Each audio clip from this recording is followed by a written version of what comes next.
दोस्तों, आज पेश है मौत का खेल। ये कवर चित्र था। महाराज विष्णुसेन राजमहल में समय अत्यंत अजीबो गरीबो खेल का आयोजन किया गया था। हजारों दर्शकों ने प्रतियोगिता में भाग ले रहे थे और कुछ ही देर में क्रीड़ा स्थल पर कुछ सैनिक एक बड़े से पिंजरे को खींच कर लाए। दर्शकों ने पिंजरे को देखकर तरह तरह की अटकलें लगा रही थी। क्या होगा इसमें मालूम नहीं, भगवान जाने क्या है, क्या करने की सोच रहे हैं। तो तभी महाराज ने घोषणा की, मेरे प्रिय प्रजाजन वासियों, आपको महत्वपूर्ण उद्देश्य से इकट्ठा किया गया है। आपको एक खेल दिखाना चाहता हूँ, जिस खेल का कहें ज़्यादा अच्छा होगा। मौत का खेल कहें ज़्यादा अच्छा होगा। मौत के खेल में भाग लेने के लिए विभिन्न राज्यों से हजारों बहादुर आई हैं और राजकुमार और प्रजा पधारी हैं। राजकुमार और राजा पधारे हैं। इन में से जो इस खेल में विजयी होगा उसका विवाह अपनी पुत्री वैशाली से कर देंगे। तो सज्जनों, अब खेल शुरू होता है, मौत का खेल। और महाराज विष्णुदत्त ने हरी झंडी दिखाते ही खेल शुरू हो गया। पिंजरा का एक झटके में खुला और उससे एक शेर निकलकर भयंकर रूप से गरजता हुआ अखाड़े में उतर गया। और तभी एक राजकुमार ऊपर से अखाड़े में कूद पड़ा और फिर खेल शुरू हो चुका था। अखाड़े में उपस्थित राजकुमार सांस पूर्वक उस शेर से जूझ रहा था और अगर मौत से लड़ने के लिए सहसा सांस के साथ ताकत की जरूरत होती है और एक बिना ताकत मौत से जूझने का परिणाम। कुछ और राजकुमार विजय पाने के लिए कोशिश की, मगर कोई सफल न हो पाया। और उधर उस समय अन्य राजा मौत के अपने प्राण बचाने के लिए संघर्ष कर रहा था। तभी एक दर्शक साधारण युवक अखाड़े में छलांग लगा दी और देखते ही युवक सी से जूझ गया और दर्शक दम साधे उस युवक को से युद्ध करते देखते रहे। सी की गर्दन युवक के शिकंजे में दबा प्रतिपल बढ़ता गया जा रहा था और चटक की आवाज़ के साथ आवाज़ गूंजी, चटक, और वह भयंकर सी निढाल होकर एक तरफ गिर गया। उपस्थित दर्शकों ने युवक की वीरता पर झूम उठे। वाह, सचमुच बहादुर है। राजकुमारी वैशाली युवक की वीरता पर मंत्रमुग्ध हो गई। कैसा अद्भुत वीर है, सचमुच इसे मेरा पत्नी बनने के सारे गुण हैं। और महाराज ने विष्णुसेन ने युवक के पास बुलाया और शाबाशी देते हुए बोले, शाबाश युवक, तुम्हारी वीरता को देखकर प्रसन्न हुए। तुम जैसे वीर को हमारी पुत्री वर के लिए गर्व की बात होगी। कृपया अपना परिचय दो, सबको बताओ तुम कौन हो। युवक ने अपना परिचय दिया। महाराज, मेरा नाम विजय दत्त है और मैं आपके राज्य में रहने वाले ज्वालादीप का पुत्र हूँ। और विजय परिचय सुनते ही राजा आश्चर्य से बोली, क्या क्या तुम सूत पुत्र हो? हाँ जी महाराज। और उत्तर सुनकर राजा क्रोधित हो गए। तुम्हारी हिम्मत कैसे हुई अखाड़े में घुसने की? क्या तुमने यही नियम नहीं जानते? यहाँ के वाली प्रतियोगिता में सिर्फ राजकुमार ही भाग ले सकते हैं। युवक ने विनम्र स्वर में कहा, महाराज क्षमा करें महाराज, नियम के भली बातें मालूम थे, किंतु मेरा हृदय अखाड़े में एक एक करते मृत राजकुमार को देख नहीं सका। वशीभूत होकर मैं अखाड़े में कूद पड़ा। ओह, तुम्हें अपनी वीरता दिखाने के लिए अखाड़े में कूद पड़े? विजय दत्त ने कहना चाहा, नहीं महाराज, खामा दोस्त, एक तो तू असभ्य अपराध किया है, ऊपर से हमसे जुबान लड़ाता है। महाराज ने सिर सैनिकों को दे दिया, इसे बंदी बना लो और कारागार में डाल दो। और तब विजय दत्त ने सैनिकों को कैद करके राजकुमारी वैशाली के पिता का यह रूप देखकर चकित होगी। अगर यह वीर एक सूतपुत्र है तो क्या हुआ? इसकी वीरता का क्या कसूर? ये पिताजी के न्याय कर रही हैं। एक बार राजकुमारी विजय की नज़रें एक बार मिली और कहते हैं राजकुमारी कुछ कह पाती सैनिकों ने विजयदत्त को ले जाकर एक तरफ बढ़ गए। उफ, कितना अन्याय कर रहे हैं यह वीर युवक के साथ। राजकुमारी मन ही मन दृढ़ कर लिया, मेरा विवाह होगा तो इसी युवक से साथ होगा, अन्यथा जीवन कुंवारी रहूंगी। और फिर प्रियुक्ता वहीं समाप्त हो गई और महाराज राजकुमारी महल की में ओर चल दिए और विजय काल कोठरी में डाल दिया। उफ, कैसा अन्याय है, जरा सी भूल के सजा मृत्युदंड। अब कोई नहीं बचे, अब कोई नहीं बचा सकता। और उस रात बंदी गृह के पिछवाड़े में एक साया कर कदम कर खड़ा और उसने सतर्कतापूर्वक बोझ पर छलांग लगाई और कदम ऊपर अटकते हुए दीवार पर चढ़ता चला गया। और ऊपर चढ़ते ही हाथ में तलवार चमक गई और तभी पीछे से आवाज़, ये कौन है? और साया पलटा और आवाज़ का मालिक पर झपटा, तुम्हारी मौत। और खचाक, अगले ही पल बंदी गिरह के रक्षक की गर्दन जमीन पर गिरी और कुछ और अड़चने को पार करता हुआ वह बंदी गिरह के द्वार खोल लगा। कौन हो तुम? एक मददगार जो तुम्हें मरता हुआ नहीं देख सकता। और कुछ ही पलों ने मुक्त कर दिया। और बाहर आते साया बोला, तुम यहाँ से भाग जाओ वीर पुरुष, किसी भी समय महाराज के सैनिक यहाँ पहुँच सकते हैं। विजय कृतज्ञ भाग से साय की आंखों में जाकर अगले ही पल उसके मुख से निकल पड़ा, राजकुमारी तुम क्या बकते हो? यहाँ खड़े खड़े रहकर बात करने का समय नहीं है युवक, भागो वरना तुम मुसीबत में फंस जाओगे। बात को घुमाने की कोशिश न मत कीजिए राजकुमारी, आपकी आंखों मैं लाखों में ही पहचान सकता हूँ। और आखिरकार साय ने हार माननी पड़ी, नकाब उतार दिया। राजकुमारी वैशाली ही थी। तुमने हमें पहचाना कैसे युवक? आपकी आंखें राजकुमारी जी, इन आंखों में एक बार उस समय भी झांक कर देख चुका हूँ जब मुझे बंदी बनाया गया था। मुझे अपनी आंखों में जो प्यार उस समय दिखा था वही मुझे दिखाई दिया और मैं तुम्हें पहचान लिया। ओह, तुम बहादुर होने के साथ साथ चतुर भी हो। मगर अब मुझे क्या यह बताएंगे कि मुझे इस सूतपुत्र को तुमने जोखिम उठाकर मुक्त कराने का क्यों सोची?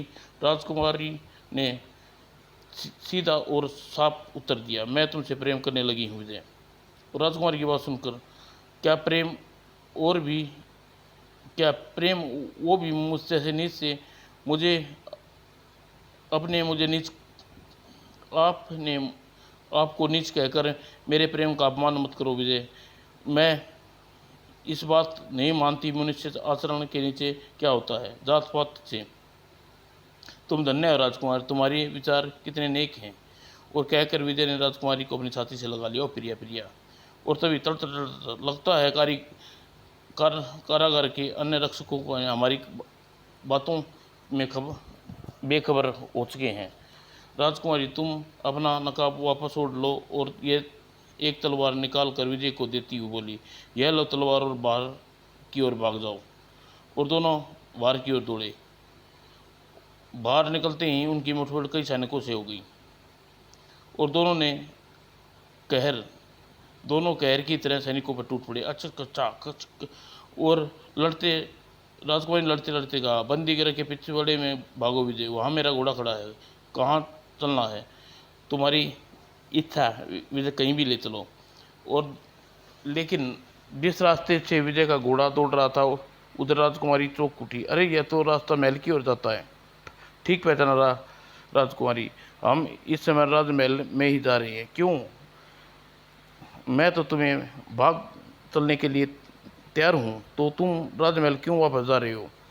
मैं तुम्हारी मनोदशा अच्छी प्रकार से समझता हूँ राजकुमारी जी। जरा सोचो, अगर तुम भाग गई तो महाराज को समाज में क्या मान सम्मान रह जाएगा? और हमसे क्या, अगर हमने ऐसा कर दिया तो संसार वाला मुझे कायर और निर्लज्ज कहेंगे। तुम क्या चाहते हो? मैं यह कहना चाहता हूँ राजकुमारी जी, ये सब गलत है और महाराज की मर्जी हमारी दुनिया के सामने अपनी मर्जी बनाना चाहता हूँ। अगर ये सब होगा कैसे? विजय दृढ़ निश्चय कर बोला। होगा वैशाली होगा, और जल्द ही होगा। मैं दुनिया को दिखा दूंगा मैं जाति सूत सही, मगर कर्मों से क्षत्रिय से कम नहीं हूँ। और वैशाली का कंधा पकड़कर बोला, वचन दो वैशाली, जब तक ये कठिन परीक्षा में सफल ना हो जाऊं तुम मेरी प्रतीक्षा करोगी। मैं वचन देती हूँ विजय, तुम जीवन भर तुम्हारी प्रतीक्षा करूंगी। और फिर विजय वैशाली को महल के पास छोड़कर वापस चल पड़ा। हे भगवान, विजय को उसकी परीक्षा में सफल करना। और कुछ देर बाद विजय नगर की सीमा के बाहर घोड़े पर सरपट भागा जा रहा था। मैं कहाँ जाऊँ, क्या करूँगा। आखिरकार वह जंगल में दौड़ता दौड़ता रात्रि हो गई। रात्रि होने को आ गई है। अगर मैं रात गुजरने का साधन नहीं ढूंढ सका तो खतरनाक वन्य जानवरों से जूझना पड़ेगा। और घन घोर जंगल, यह एक प्रकाश कौन हो सकता है वहाँ। और जिज्ञासावर्ष उधर बढ़ गया। देखना है आखिर जंगल में इस प्रकाश होने का क्या मतलब हो सकता है। जो ही वह आगे बढ़ता रहा तो उसकी आंखें के सामने एक दृश्य स्पष्ट होता चला गया। अरे, ये तो झोपड़ी है। घनघोर जंगल में कौन रहता होगा यहाँ। और झोपड़ी के भीतर, आओ बस तुम्हारी छोटी सी कुटिया में तुम्हारा स्वागत है। आप कौन है मुनिवर, इस घनघोर जंगल में रहने का तात्पर्य क्या है। मेरा नाम जल बैराज है पुत्र, सांसारिक झंझटों से त्याग कर मैं यह तप करने आया हूँ। मुनिवर, आपको आपत्ति ना हो तो कुछ समय के लिए आपके पास रुक सकता हूँ। क्यों नहीं वत्स, तुम जब तक चाहे यहाँ रुक सकते हो। और विजय वहीं रहने लगा। मुझे जल्द ही कुछ करने के दिखाना होगा। और एक दिन विजय जंगल की लकड़ियाँ काट रहा था तो और लगता है मैं जल्दी ही कुछ नहीं किया तो जंगली सांड इस आदमी को मार डालेगा। और अगले ही पल, यह सांड तो जरूर से ज़्यादा भयंकर है। इसे टकराना मौत से टकराने के समान है। और सिद्धि, अगर यह किसी तरह उस पेड़ से टकरा जाए तो बात बन जाए। और वह सांड के सामने आ खड़ा हुआ। एक अब मार मुझे। और बिखरा हुआ सांड विजय को कुचलने के लिए आगे बढ़ा। और मगर ठाक ठकाक, उफ, मौत के मुंह में जाने से बाल बाल बचाऊं। और शाबाश युवक, तुम तो वक्त पर ना आते तो मुझे सांड मार डालता। यह तो मेरा कर्तव्य था महाशय। आप कौन है और इस घने घनघोर जंगल में आप क्या कर रही हैं। हमारा नाम विजय सेन है, हम सूर्यनगर के महाराज हैं। क्या सूर्यनगर के महाराज। हाँ युवक, यह शिकार खेलने आए थे, बैंकर सांड पीछे पड़ गया।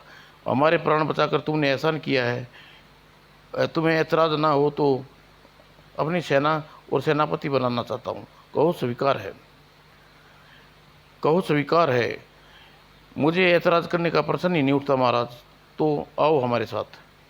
और फिर जल बैराज आज्ञा लेकर विजय दत्त महाराज सूर्यसेन के चल लगा। जाओ पुत्र, भगवान तुम्हारा सफल होने का प्रयास। और सूर्यनगर में आकर सेनापति का कार्यभार संभाल लिया। मैं सूर्यनगर का सेनापति बन गया हूँ। यह वैशाली को मालूम हो जाने तो वह बहुत खुश होगी। और उधर वो वैशाली विजय जाने कहाँ होगा, किस हाल में होगा। तभी, अरे वैशाली, तू अभी तक नींव यहीं है बैठी है। राजा जयतान राजकुमार देखने आ रहे हैं। तुम अभी तक तैयार क्यों नहीं हुई। माँ, मैं आपसे कितनी बार कह चुकी हूँ, मैं विजय दत्त को ही अपना पति मान चुकी हूँ। मेरी शादी उसी से होगी, उसी से। क्या कह रही है तू वैशाली। अगर तूने ये शब्द महाराज के सामने कहे तो वे आप तक तेरी जुबान काट कर फेंक देते। तो आप चाहें तो कह दीजिए माता श्री, मुझे एक बार जो निर्णय ले लिया है वह अटल है। मैं जयगढ़ के राजकुमार को कदापि विवाह नहीं करूंगी।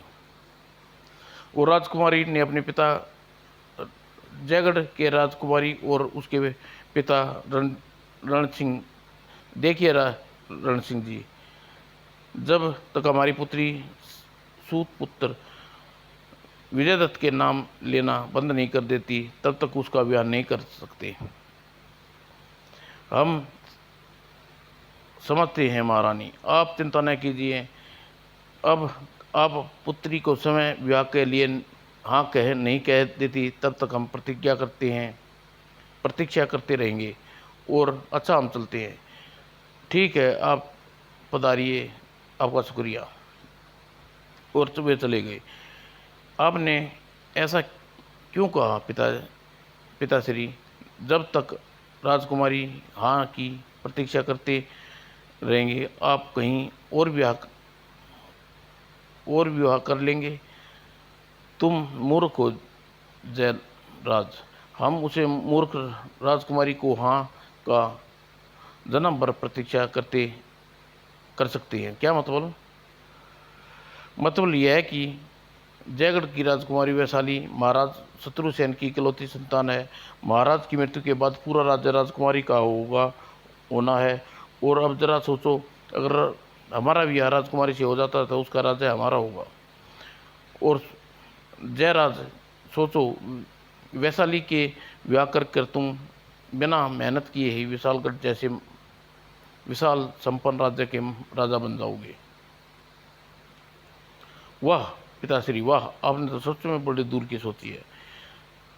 सोची तो है पुत्र, अब हमारी यह सोच तब तक बेकार है जब तक राजकुमारी की यात्रा पर विजयदत्त का नाम एक बार विजयदत्त का नाम का कांटा रास्ते से न हट जाए।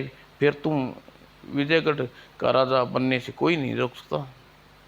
यानी कि आप कहना चाहते हैं कि पिताजी हम विजयगढ़ को ख़त्म कर दें?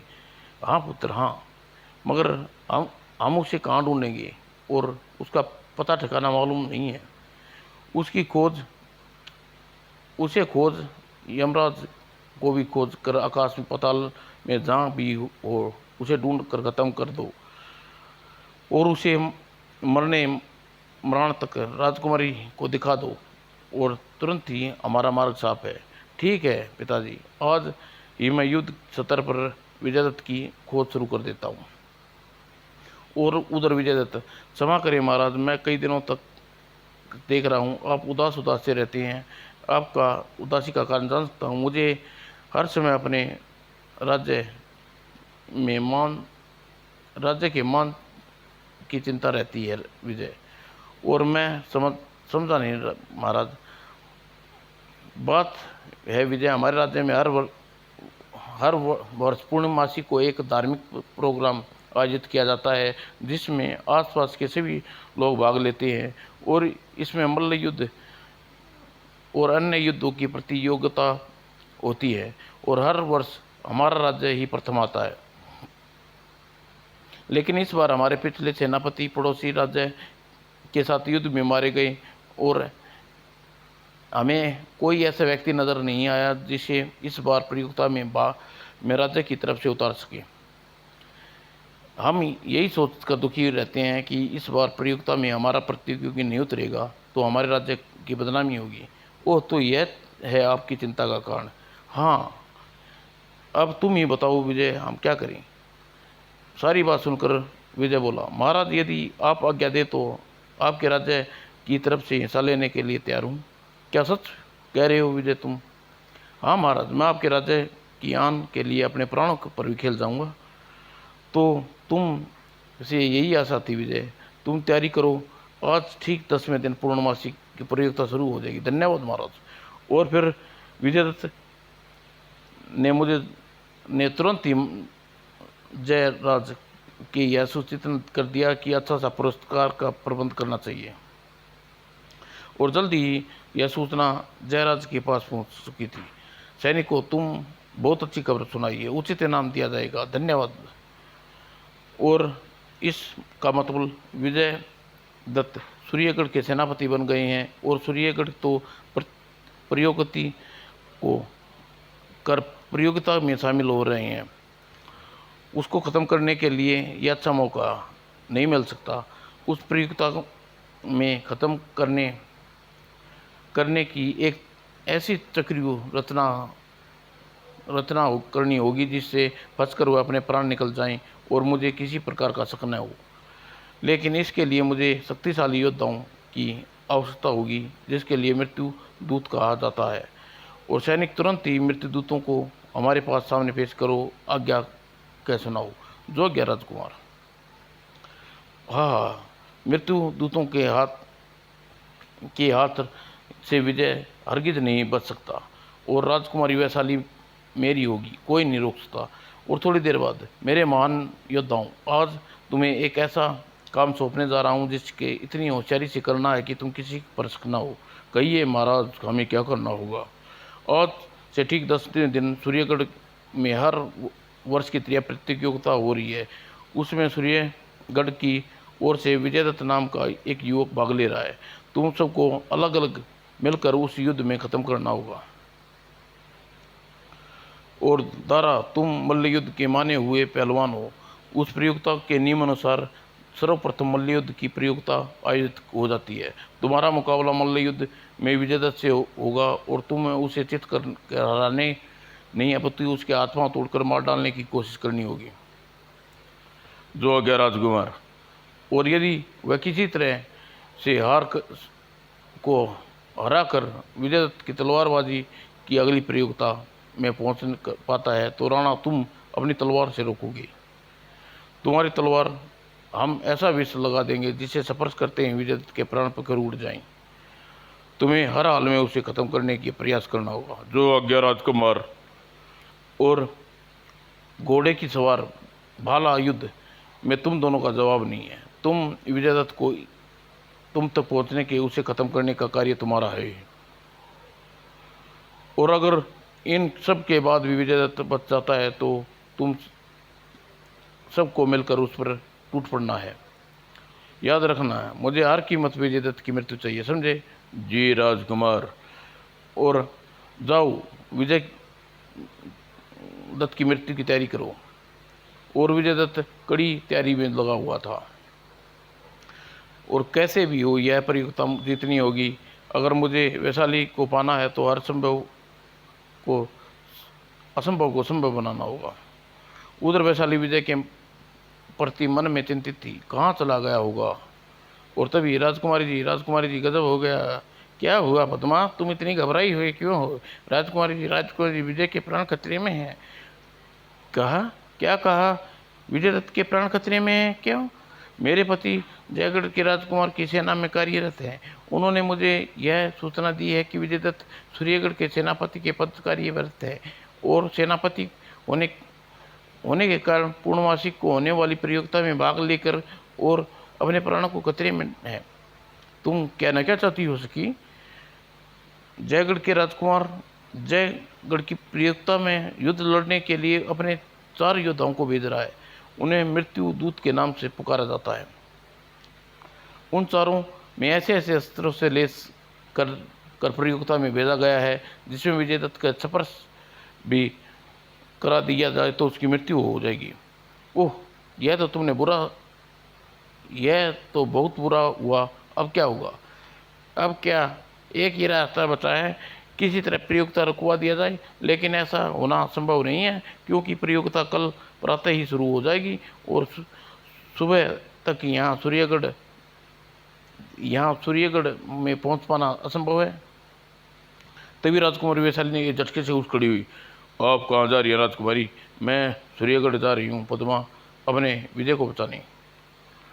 क्या आप पागल तो नहीं होगी राजकुमारी? मगर राजकुमारी वैशाली को जैसे तो कुछ सुनना ही नहीं। वह तूफान की गति से मार्ग से राजमहल से निकल पड़ी। और फिर मृत्युदूत, क्या राजकुमारी क्या वैसे समय पर सूर्यगढ़ पहुंच सकी? क्या विजयदत्त की मृत्यु दूतों से बता सकी? क्या विजयदत्त की परीक्षा में खुश हो उसका?